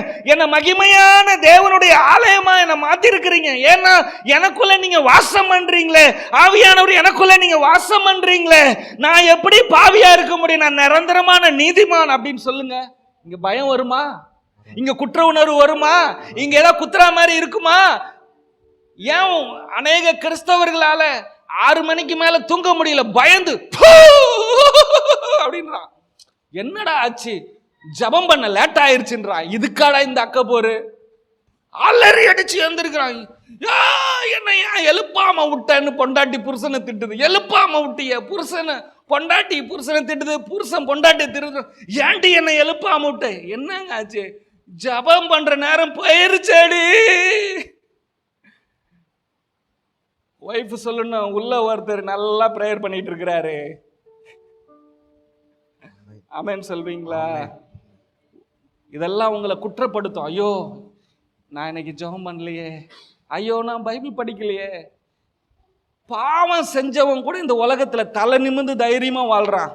இன்னைக்கு கிறிஸ்தவன் ஜெபம் பண்ணலன்ற குற்றத்தினால, வேதத்தை வாசிக்கலன்ற குற்றத்தினால, உபவாசிக்கலன்ற குற்றத்தினால அவன் பாவிய மாதிரி உலகத்துல வாழ்றானே. யோசிச்சு பாருங்க, ரெண்டும் ஒண்ணு தானே. ஏமா கரெக்டா இல்லையாமா? சுமதி அம்மா ரொம்ப ஆழமா கவனிக்கிறீங்க. கரெக்டா புரியுதா இல்லைங்களா? கொலை செஞ்சவனும், என் ஜபம் பத்தாதுன்றவனும், என் பைபிள் வாசிப்பு பத்தலன்றவனும் ஒண்ணுதான். 2 பேருக்குமே ஒரே குற்ற உணர்வு தான் இருக்குது. பாருங்க, பைபிள் வாசிக்க கூடாது, ஜெபிக்க கூடாதுன்னு சொல்லல. அது இல்லைன்னா உன் பரிசுத்தம் போயிருச்சு அப்படின்னு நினைக்கிற பத்தியா, அங்கதான் தப்பு. குற்றவாளியா நினைக்கிற பத்தியா, அங்கதான் தப்பு. அப்போ நீங்க என்ன முடிவு பண்ணியிருக்கிறீங்கன்னா, நான் ஜெபம் பண்றேன், நான் உபவாசிக்கிறேன், பைபிள் படிக்கிறேன், அதனால ஆண்டவர் என் கூட இருக்கிறாரு, நான் இதெல்லாம் செய்யலைன்னா அவர் என் கூட இல்லை அப்படின்னா, நீங்கள் இருக்கிற அந்த கிறிஸ்தவ வாழ்க்கை மதம். மதம். கடவுளை கும்பிடுற கடவுளுக்கு என்ன செஞ்ச? இங்கேயும் ஆண்டவர், இன்னைக்கு நீ எனக்கு ஜெபம் பண்ணியா, இன்னைக்கு பைபிள் படிச்சியா, நான் உன்னை பேச மாட்டேன் அப்படி சொல்லுவாரா? ஜெபம், பைபிள் படிக்கிறது, உபவாசம்லாம் யாருக்காக பண்றீங்க? ஆண்டவருக்காக பண்றீங்களா? என்னுடைய சுயலாபத்துக்காக, என்னுடைய நன்மைக்காக தான், அவருக்காக இல்லை. அதனால அவர் அதை ஒன்றும் பெருசா நினைக்கிறீங்க. நீ ஜெபம் பண்ணலைனாலும் நீ என் புள்ள தான், என் ரத்தம் தான், என் உரிமையாளி தான், சுதந்திரவாளி தான். ஆமென். ஆமென். இந்த சின்ன பிள்ளைங்க நல்லா 10 மணி வரைக்கும் தூங்கிட்டு, அப்பா ஆபீஸுக்கு கிளம்பி சட்டை பேண்டெல்லாம் போட்டிருப்பார், கோட்டு வாயோட அப்பா அம்மாவுடைய மடியில் வந்து உட்காருமே. அப்பா பல்லு வளைக்கிட்டு வாடான்னு சொல்றாரு, கட்டி அணைச்சுக்கிறாரு. அந்த அப்பா தான் உன்னுடைய அப்பா. கையை தட்டுங்க. எத்தனை பேர் சந்தோஷமா இருக்கிறீங்க? ஆமென். அடுத்தது, அந்த அடைக்கலம் என்கிற பரிசுத்த அடைக்கல பட்டணத்துக்குள்ள வரும்போது அவர் தன்னுடைய தேவன் சிநேகிக்கிற பரிசுத்தத்தை கொடுக்கிறார். நம்மை பூரணமான பரிசுத்தவானாய் மாற்றுகிறார். எபிரேயர் 12ஆம் அதிகாரம் 23 சொல்லுது, பூரணராக்கப்பட்ட நீதிமான்கள். நீங்கள் நான் யாருங்க? பூரணராக்கப்பட்ட நீதிமான்கள். நீங்க யாருங்க? பூரணராக்கப்பட்ட. திடீர்னு ஒரு நாள் நான் உங்களுக்கு ஃபோன் பண்ணுவேன், நீங்க யாருங்கன்னு கேட்பேன். அதான் மாற்றி சொல்லிட்டீங்க, அப்புறம் நான் டென்ஷன் ஆயிடுவேன். சரசம்மா நீங்க யாரு?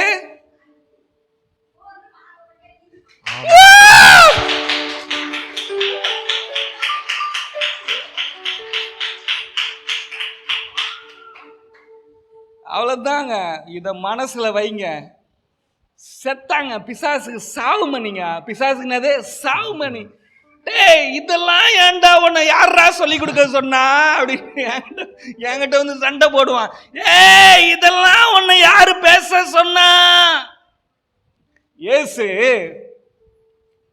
கல்லறையில் இருக்கிற 6000 பேய் பிடிச்சவனை போய் ஓட்டுறாரு. பிசாசு சொல்லுது, காலத்துக்கு முன்னாடியே ஏன் என்னை வேதனைப்படுத்த வந்தீங்க? காலம் வரதுக்கு முன்னாடி ஏன் நீ என்னை அழிக்க வந்த? கல்வாரி சிலுவையில தானே நான் சாகணும், நான் அழிக்கப்படணும். அதுக்கு முன்னாடியே ஏன் நீ வந்து என்னை அழிக்க வந்த? பிசாசு சொல்லுது இயேசு கிட்ட, காலத்துக்கு முன்னாடி ஏன் என்னை வந்து வேதனைப்படுத்துற? எனக்குன்னு ஒரு காலம் கொடுக்கப்பட்டிருக்குது. நான் கிரியை செய்யணும், மனுஷனை நான் அழிக்கணும், மனுஷனை நான் வியாதியை கொண்டு வரணும், வறுமையை கொண்டு வரணும், மனுஷனுக்கு மரணத்தை கொண்டு வரதுக்கு எனக்கு நேரம் கொடுக்கப்பட்டிருக்கிறது சொன்னாரு. ஏய், உன் நேரம் க்ளோஸ். இன்னைக்கு நான் சொல்றேன், உங்க வாழ்க்கையில வியாதியையும் வறுமையும் கஷ்டத்தையும் கண்ணீரையும் கொண்டு வருகிற எல்லா பிசாசுடைய நேரங்கள் எல்லாம் க்ளோஸ். கம் கதம் மோகியா. ஆமென். புதிய நேரம் வந்துருச்சு.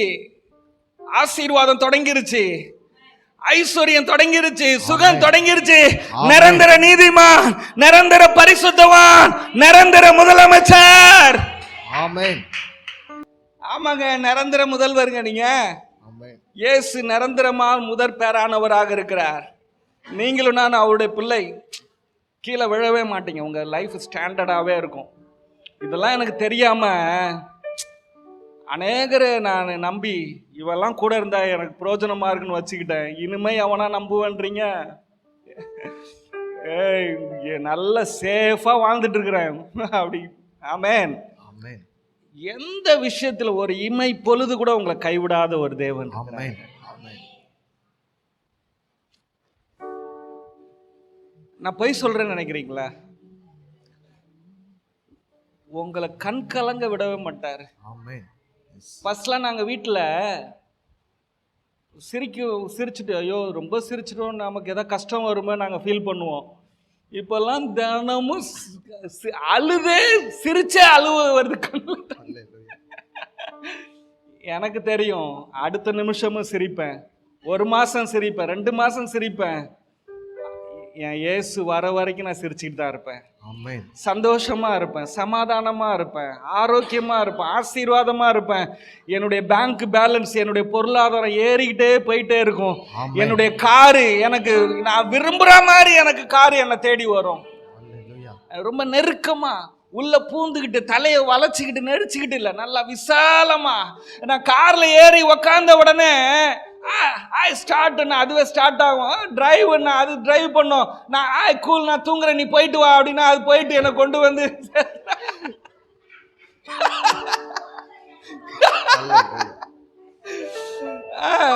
2 காலையும் தூக்கி ஸ்டேரிங் மேல காலை போட்டு தூங்கு. போலீஸ்காரன் வழியில நிப்பாட்டி, யாரியா என்னையா கார் ஓட்டாம காலை மேல போட்டுருவே, இது லேட்டஸ்ட் காரியா, சலிட் போடியா, எனக்கு சலிட் சார், எதுக்கு நிப்பாட்டுன, ஏதாவது 100 கிடைக்குன்னு 1000 வச்சுக்க, கிளம்பு.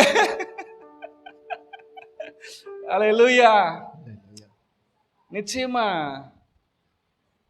நீங்களும் நானும் விரும்பினதை விட பெரிய வாழ்க்கையை நம்ம வாழ போறோம். ஆமென். அவர் நல்லவருங்க. நான் ரொம்ப ஜெபிச்சதுனால அப்படி வாழ போறேன்னு சொல்லல. என் அப்பா ரொம்ப நல்லவர். ஆமென்.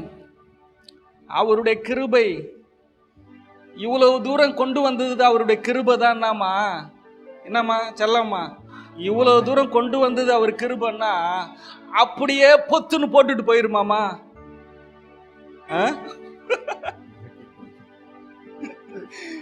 இவ்வளவு தூரம் உயர்த்திட்டு பொத்துன்னு போட்டுருமா? கெத்தா வாழ வைப்பாரு, சும்மா ஜம்முன்னு வாழ வைப்பாரு. அவருக்கு ஐயோ அப்படின்னு விட்டுட்டு போக மாட்டாரு. ஆமென். ஆமென். செம்மையா வாழ்வோம் நம்ம. ஆமென் சொல்வீங்களா? ஆமென். அவருக்குள்ள மட்டும் இருங்க. பரிசுத்தம்னா என்ன தெரியுமா? கிறிஸ்துவை விட்டு வெளியே வந்துடக்கூடாது. என்னங்க? கிறிஸ்துவ. இயேசுவை விட்டு வெளியே வந்துடக்கூடாது. பைபிளில் ஃபுல்லாக பார்த்தீங்கன்னா கிறிஸ்துவுக்குள், அவருக்குள் இருக்கா, வாச்சிருக்கிறீங்களா? அவருக்குள். அதெல்லாம் என்ன தெரியுமா? நமக்கு என்ன சொல்லுது தெரியுமா? அவருக்குள்ள தான் உனக்கு பாதுகாப்பு, அவருக்குள்ள தான் ஆரோக்கியம், அவருக்கு உள்ளதான் சகலமும் இருக்குது.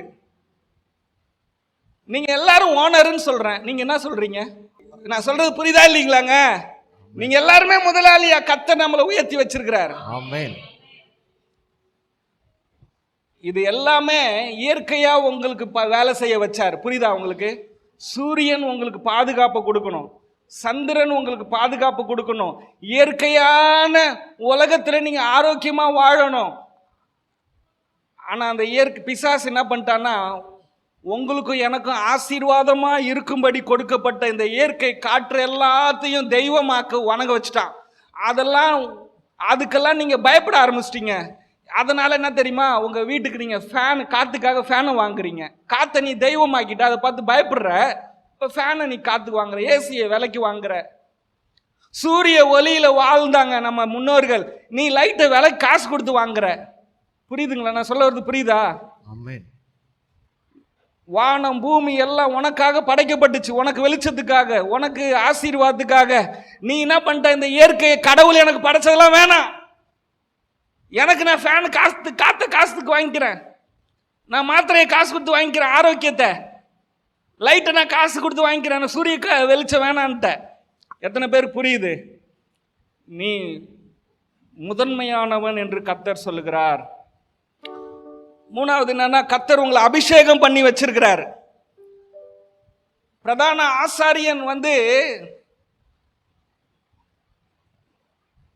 நீங்களும் நானும் எப்படி அபிஷேகத்துக்கு தகுதியானவர்கள் அப்படின்னா, இயேசுவை என்னைக்கு தேடி வந்தோமோ, இயேசுவின் ரத்தத்தினாலே நாம் பரிசுத்தவான்களாகவும், ஆசாரியர்களாகவும், லேவியர்களாகவும், ராஜாக்களாகவும் நாம் மாற்றப்பட்டிருக்கிறோம். ஏன்னா அந்த அடைக்கல பட்டணம், பரிசுத்தமான அந்த அடைக்கல பட்டணத்துல போன உடனே அவர் நம்மளை அபிஷேகம் பண்ணிட்டார். இயேசு கிறிஸ்துவனுடைய அபிஷேகம் நமக்குள்ளே அது என்ன பண்ணுது? நிரம்பி நமக்குள்ள அது ஊற்றப்படுகிறது. ஆமென். ஆரோனுடைய சிரசிலே ஊற்றப்பட்ட அந்த அபிஷேகம் அது வஸ்திரத்திலிருந்து வலிந்து வந்து அது நம்மையும் அபிஷேகம் பண்ணுகிறது. இயேசு கிறிஸ்துவை தேவன் அவர் பிரதான ஆசாரியனா அபிஷேகம் பண்ணார்னா, அந்த இயேசு கிறிஸ்துவனுடைய அபிஷேகம் எங்க மேலையும் அது வலிஞ்சி ஒழுகுது. அதனால நாங்களும் இயேசுவின் அபிஷேகத்தை பெற்றிருக்கிறோம். சந்தோஷமா இருக்கிறீங்களா? ஆமென். எத்தனை பேரோட ஆண்டவர் பேசியிருக்கிறாரு? ஆமென். தகப்பனே உமக்கு நன்றி, எங்களோடு பேச நம்முடைய வார்த்தைக்காக நன்றி அப்பா.